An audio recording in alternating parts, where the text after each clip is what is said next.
If you're a small-scale grower of rabbiteye blueberries, you need to be aware of a couple things.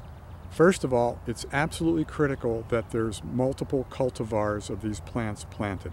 They require cross-pollination, which means if you just have one variety, the pollen of that variety will not fertilize flowers of the same variety very well at all, and yields will be very small.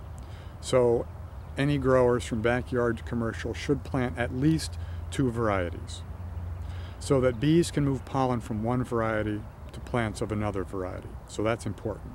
Secondly, pollination is required by bees in this case. Wind doesn't produce pollination. Pollen has to be moved from flower to flower by bees. If you're a small-scale grower, backyard grower, maybe up to an acre or maybe even a few acres, there very likely are enough bees around to get this job done.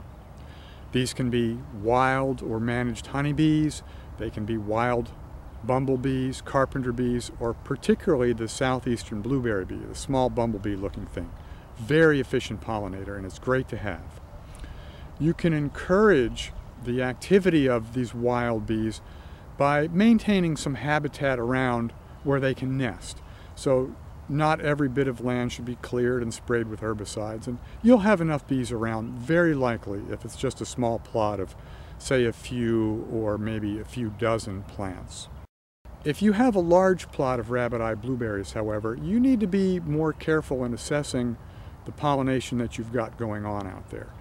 If you're not seeing a couple bees on a large plant during weather that's favorable, and by that I mean if it's at least 70 degrees and there's not a lot of wind, if bee visitation seems inadequate, then you might consider supplementing the bees by perhaps renting some honeybee colonies to add the pollination force in that orchard.